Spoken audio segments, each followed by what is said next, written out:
Finishing in first place, finally, we have South Korea, a team that I think almost parallels Iran when you look at their history and what they're trying to achieve. Two-time winners, haven't won it since 1960. Yeah. So a big gap there.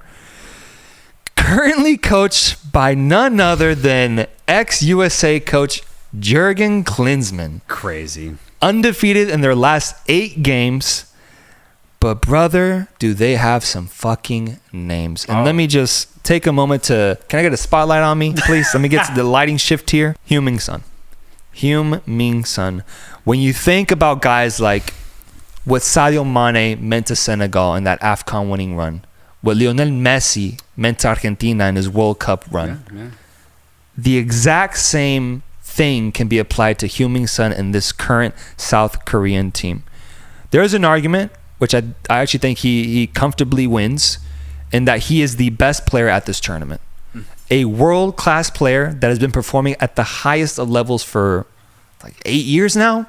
God knows how long with this Tottenham side, consistently scoring over 20 goals in the Prem, or at least over 15, and consistently being one of the best wingers that the game of football has to offer at the biggest stage. Can I take it one step further there? I was thinking about this. Is Heung-min Son the best Asian to ever kick a ball? The answer might be yes, man. Like, when you look at his resume with Bayer Leverkusen, and then obviously the legacy that he's built at Tottenham, his success with Korea, it hasn't been insane, but when you look at the moments, Heung-min Son might be the best Asian player I've ever seen. And for maybe, us, yes. For us, I'm thinking, but maybe is there someone we're missing, bro? I don't think so. I would love the comments to let us know if there's somebody else, but I think if it's not anyone that we've never seen, like if it was someone before our lifetime, then sure, maybe I don't know him, but from the moment I was born until now, Heung-min Son has been the best Asian player of all time. Sure. I completely agree. And what's dope about this year's South Korean team is that I think we finally are seeing the best South Korean team to support Heung-min Son. Yeah. Because you have a world-class player in Heung-min Son, but then you also have a damn near close to world-class level player in Kim Min-jae defending for them as well. Yeah.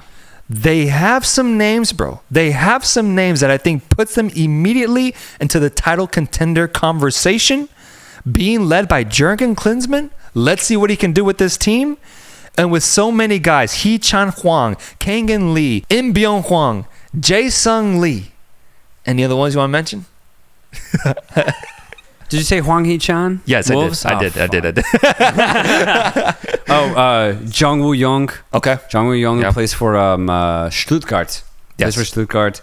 And then, of course, Lee Kang-in. Did you already say that Yes, too? I did. Okay, we got the main ones. They have all the tools to be elite in Asia, bro. They have all the tools. Straight ballers on this team. The best South Korean team built around Heung-min Son. Yeah. Time to deliver. God damn it. I can't add anything more to that because that is my exact take. For a long time, Heung-min Son has been the best Korean player, no doubt. And they've been very competitive because of that. But they've never had the supporting cast around him. Enough to be competitive. Enough to make World Cups. Sure. The K-League is one of the best leagues in Asia, so it makes sense that they get there. But I've never considered Korea to be threatening. I've never considered them to be able to shift teams at a World Cup table. But I think finally now, the team that is around Heung-min Son, man, I think they finally can say that they're a team that can go for the title here, and then beyond that, actually build a team that can do something crazy at 2026. And that's what makes me really excited about the South Korean side is exactly that. The supporting cast now no longer is a supporting cast.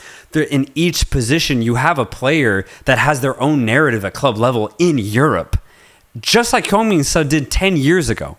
And that, I think, is so defining of this Korean side. And we saw a glimpse of that last year. Yeah.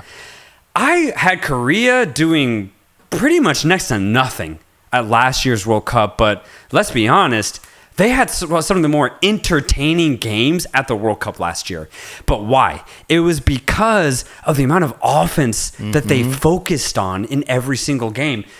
Now, the thing is that they were very leaky at the back because of that. But the thing is, they showed to me, and I think they showed to the world, that they have players that can pretty much break any defense. Any defense.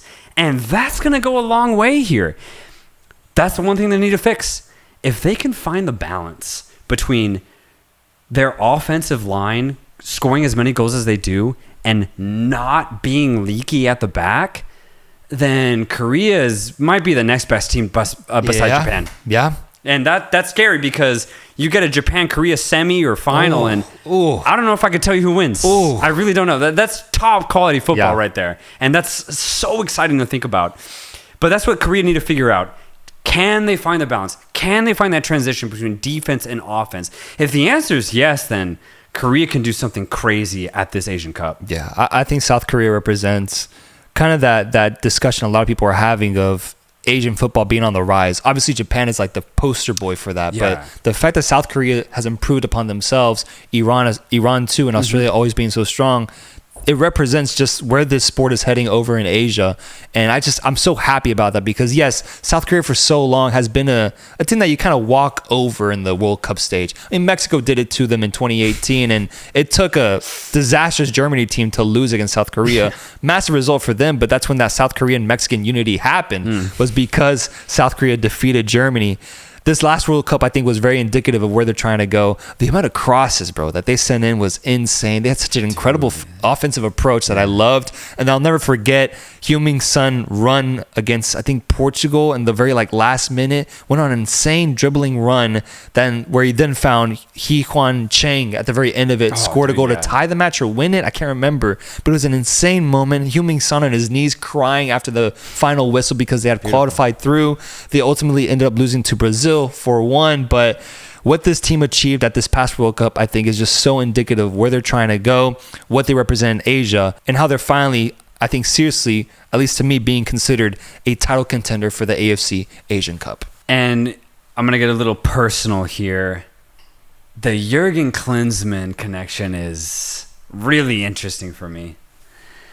Because all I can think about when it comes to Jurgen is the way he ended his tenure with United States. It was one of just complete failure, essentially, starting with the decision to not bring Landon Donovan to the 2014 World Cup in Brazil. Arguably one of the most egotistical failures in international history. The emphasis was, let's bring European players, let's bring European talent, right? And it ultimately ended with him getting fired in the 2018 cycle, and Bruce Arena came up, tried to pick up the pieces, and it didn't work. And so personally, it is weird to see Klinsmann now the head of another national team coach. It's just kind of weird. By the way, this has nothing to do with Korea. I want to make that very clear. Dad that walked out on you, and now he's with another family. Yeah. And you wonder if he's a good father now. And dude, exactly. Yeah. The thing is, I'm interested to see, maybe he has a better connection with the Koreans. Dang. You know what I'm talking about? Dang, yeah. Maybe he does, and I'm okay with that. I'm just curious. I will say the Korean team, I think, is a little bit easier to pick out than the USA team because I think the quality just kind of speaks for itself. The European talent is very defined, whereas the USA MLS versus Europe talent kind of meshes a little bit more.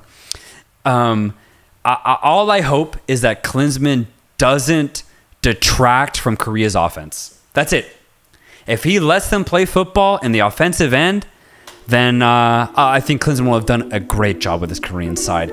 And that's where I'll end the personal connection between me and Korea. So we have South Korea in first place, Jordan in second, Bahrain in third, and Malaysia in fourth.